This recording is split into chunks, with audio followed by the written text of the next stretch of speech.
Once known as the High Path and later Kit Pack, the winding gravel road that traces behind the cottages that line the west shore from the Narrows where the south branch of the Muskoka River meets Lake of Bays is, Austin Lane.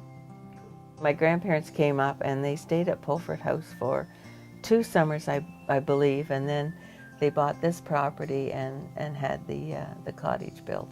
Named for the family of Richard Austin, who started to build the first cottage here in 1903, Austin Lane was once the footpath used by the Austin's neighbors who took the road from Baysville to the end of Burl-Murray Road to get to their cottages.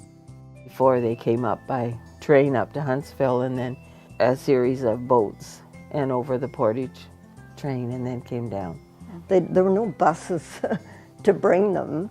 It was the train and then being met by like my dad to bring them in and then take them back at the end of the week. They would have steamer trunks and long dresses and, you know, frilly collars up to here. And I can't believe how white everything was, you know, like their clothes were all immaculately white. I can't imagine wearing the long dresses and playing tennis in those clothes. I can remember my dad had a wool bathing suit, yeah. And you couldn't stay, Those if it was striped wet, things. you couldn't stay in it. Like you had to get out of it right away. So yeah, no, it was fascinating. It's fascinating.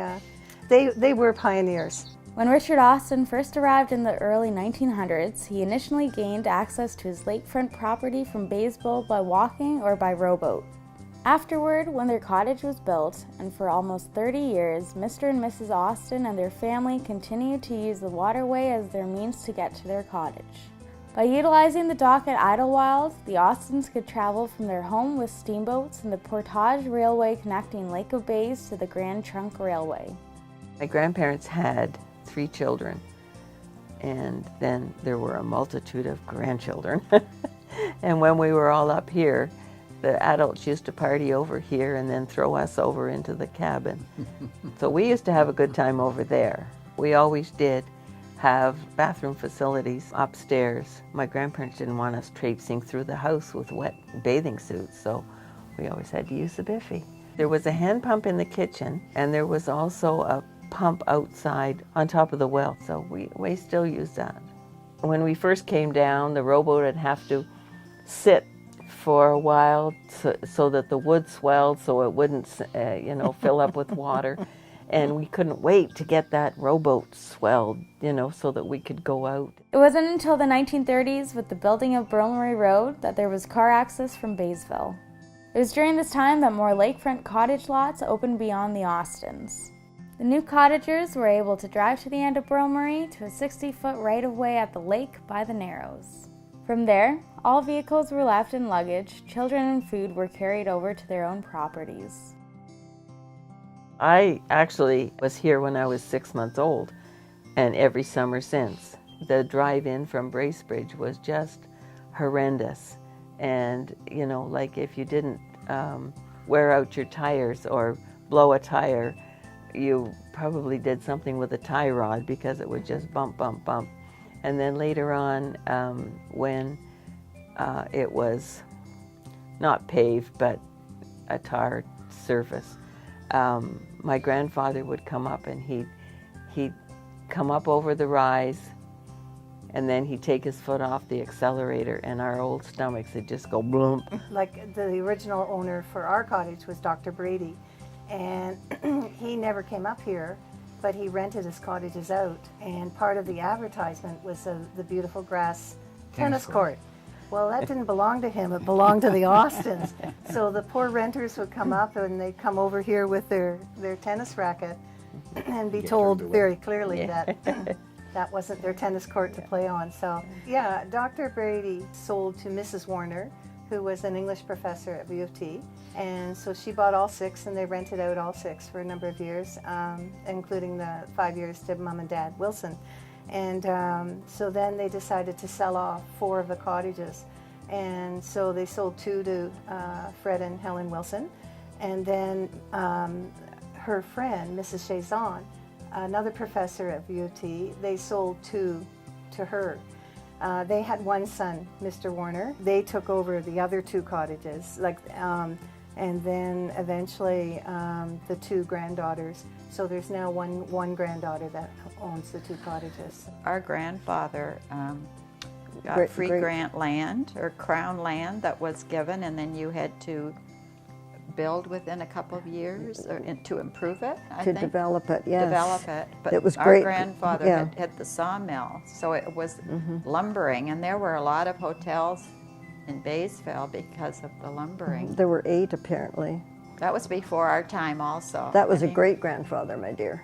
Sorry, yes. A great-grandfather, That yeah. was William Henry Brown. One great. I think Roy Van Cleef in the Village, I think he was contracted because Don's father felt strongly that you should employ local people. The house, I mean, I don't know because I wasn't around then. No.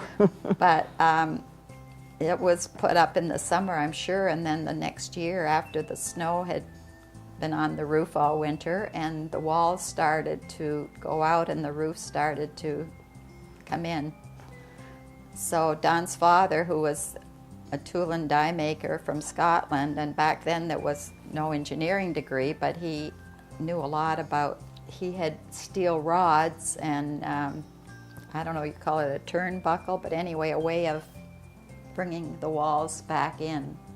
The wood is original. I mean, it was very good lumber. And the fireplace was built by a Scottish stonemason.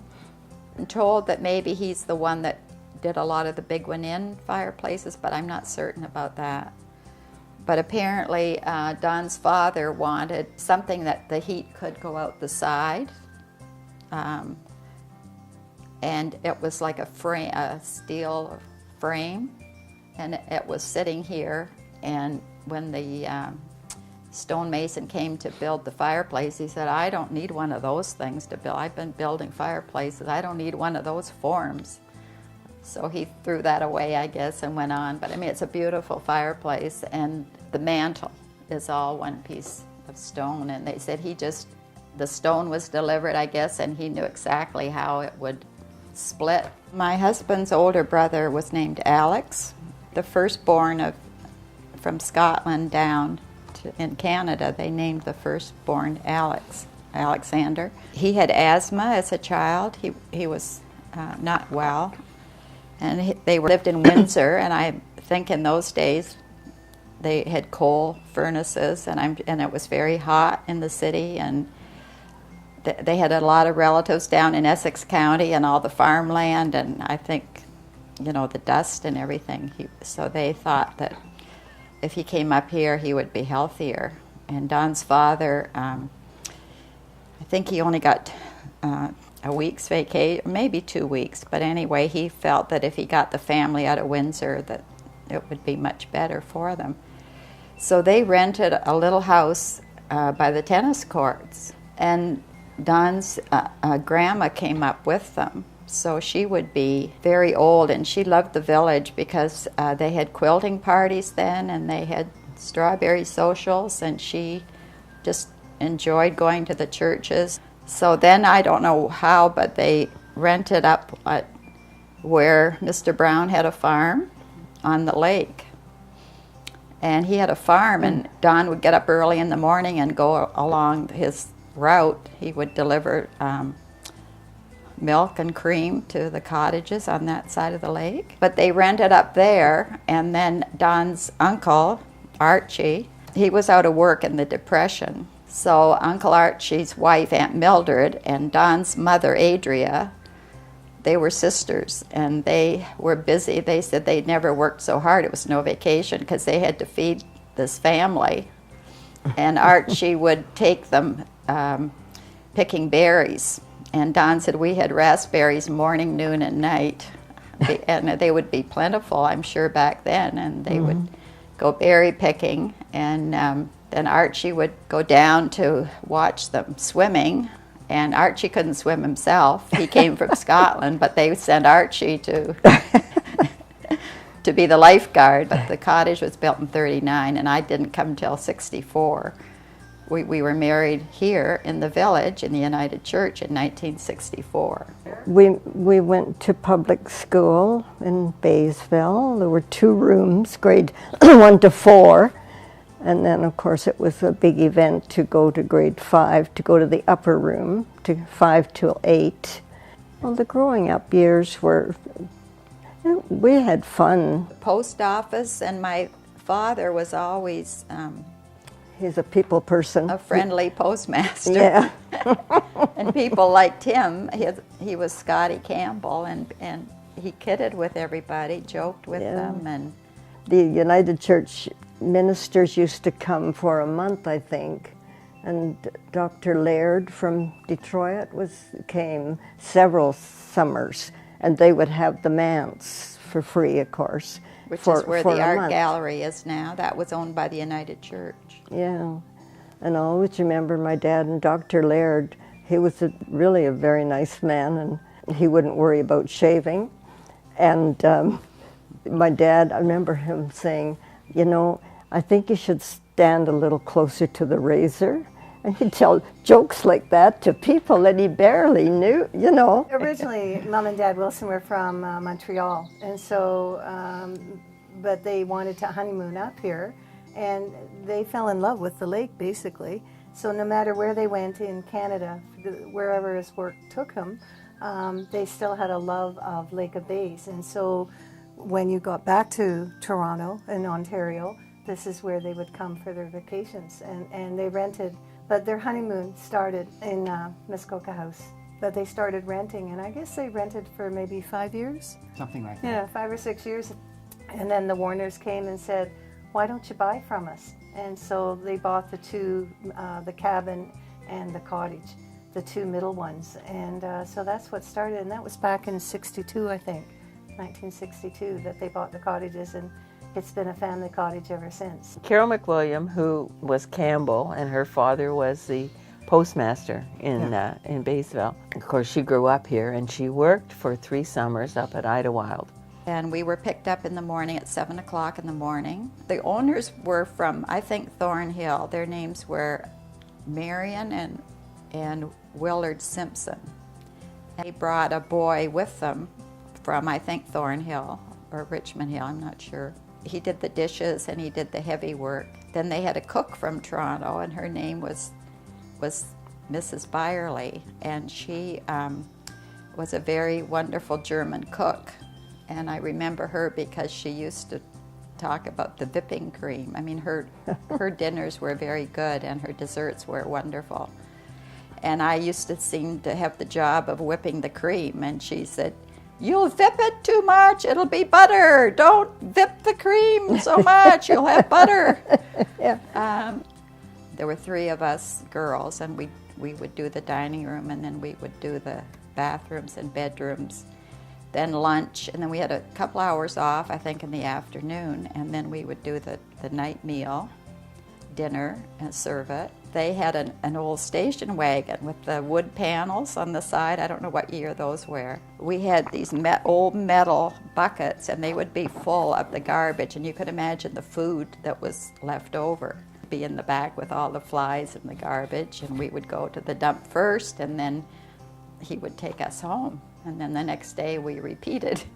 They had their own chickens and their own, I mean, the food, the eggs. And a garden, I think. Garden, so the food, fresh vegetables and all that. I'm sure that a lot of the cottagers would go there for meals. My mother used to tell me that at Idlewild, it used to be basically a summer place, and they did have a barn. There was a barn there, and so they lived on the South Shore, and then I understood that they used to swim the cattle across to graze. Then they would keep them in the barn, and then in the wintertime they'd take them back across the river. Kathleen, who had a portion of Idlewild severed off, and she built a small bungalow for herself, and she lived there quite happily, and then she would swim every day. Oh, right to the end of the bay. Yeah. Oh, I'm Say to hello the to end of Yeah, the bay. say hello. Yeah. Yeah, and then swim back again. And I mean, she did that into her 80s. Always with her bathing cap Yeah, on. with her bathing cap So you on, knew I not to know. go out boating when Miss Brown was swimming her lengths. The property was left to Kruger, He was a minister, and he was from North Bay. He was an orphan. He was going to run it as a retreat, and I believe he did some Bible studies at the house, but he never got to operate it as a residential retreat. He died before that happened. Phil Garrett had a plane, and he used to fly up. And it was Bill Brown, perhaps even his pilot at some times, a local who lived up here and taxied him back and forth. But one time they landed and it had amphibious floats, but they left the wheels down. So the wheels caught and the beaver went over on its nose. Okay. Yeah. But I think they weren't hurt at all. Okay, no. And it was just shallow he and his there too, grandson. so they were able to get the Yeah, plane up. yeah. But the interesting part of both Brewery Lodge and Riverview Lodge were owned by the same man, or they were yes. prosperous. I mean, the summer places up here, and then so many burned. Like In the Wawa fire, my mother could read a newspaper on the end of our dock from the glow of the fire. It's probably 5 kilometers or more down the lake. Yeah. At least, yeah. Riverview Lodge in town, in the village. We used to go out walking in the evening around the village, I guess, and we saw the fire coming out of an upstairs window. I think they determined it was an electrical fire. Anyway, it was quite exciting. We reported it, and then they came to the high school. And in those days, we were good students, you know, and we were so excited to think we were taken out of class, and there was a policeman there asking for us. When I first started coming on Lake of Bays with Peter, my mom went, "Lake of Bays, is that where Big One Island is?" And I said, "Yes." She said, "Well, I was a nanny. My mom was a nanny for one of the families on Big One Island." And so she remembered the walkways, the big covered walkways, and how elegant it was, and everyone in their long gowns. And she said it was magical. It was really, really magical. And so it brought back really fond memories for my mom. When we were dating, we would go over by boat on a Friday night, and they'd have the movie projector set up on the dock. And as long as you had a pick in the car or in the boat, Because the mosquitoes were so bad, and so you could sit in your boat and watch a movie on a Friday night, and then Saturday night were the dances, and there's something special when the music is coming over the water, you know, and so as you're approaching Big One Island, you can hear the music coming from the pavilion and stuff. So Big One Island was a real gathering point for a lot of the lake people, like whether it was for Sunday dinners or... Well, they held a you know. regatta yearly there too. We did the regattas, Pete and I, the canoe races and stuff, so Yeah. I remember going to Glenmount for that. Someone was smart enough to have it like the Olympic theme, and we marched down with the Olympic flag down to... My grandparents would go up by boat to the dances in the pavilion, and then they'd go up for Sunday supper. It was just an elegant place to go to, and it was the place to go to back then. So We had been renting at various lakes before we came to this one. And we had a little 3-horsepower motor, I guess, that we had bought and rented from probably Cal Martin, I guess, in Baysville, a cedar strip boat. And then it took us about 2 hours to go with a 3-horsepower motor down to Norway Point where our cottage was. So we bought a 10, and we skied and everything behind that. If you can imagine skiing behind a 10-horsepower motor, we started that way. And it's only lately that Shamrock Island has become a little bit of a part of us, because we've just boated back and forth and didn't even know who owned it. But lately I've been taking the grandkids, and we go just about, poke about, maybe climb up on the island, and there is a sign up there. And whoever owns it has said that you can sort of use the place but leave nothing behind. take nothing but pictures All right, and leave good. nothing but Yeah. footprints. Yeah. Yeah. So a few times we've been there. Technically, we knew it as Shamrock, but it was always Blueberry Island. And the kids used to go over there all the time because it's not that far. And so they would take the boats and go and have a picnic. And I mean, the blueberries on that island are phenomenal. Shamrock Island was originally owned by Idlewild, and then Kathleen Brown ended up with it. It was part of her property. And then when she passed, It's now belongs to Bruce McCullen, who gave it to his wife as a gift, and her name is Karen Girling. Girling. Karen Girling. Who was a And Garrett? The friendships that you had and Yes. the feeling of nature, you know, being in nature and we'd just be in swimming all the time. I'd teach the kids how to play clock solitaire. We'd have cards all over the floor, and We made our own fun, we really did. We didn't have a helmet for hockey and a helmet for skiing and a helmet for running. We didn't have any helmets at all. Now we've got 3 or 4 for each child, depending on what they're doing. In the winter, they'd have the men cut the blocks of ice and put it in the ice house. Now, our ice house for here was just off the corner of the cottage. The one next door, which was a sleeping cabin, at one time, they have an ice house that they've converted to a bunkie. But they used to fill it with the ice and then put the sawdust, and it would last the summer, and then we'd bring it in and put it in the ice box. Well, I think my love of the lake comes primarily from the neighbors and the friends we've made, and our children growing up with their children, the regattas that we've had, and a rather unique thing too, because instead of children who are 10 all playing with children who are 10, there's a wide range of ages, and the youngest become tag-alongs with the older, and they're accepted. And they ski together and swim together and play together, and it's just been beautiful for them. And they're all good friends still too, which is lovely. But to me, that's Lake of Bays. I think it's the friendly bay. Yeah, yeah.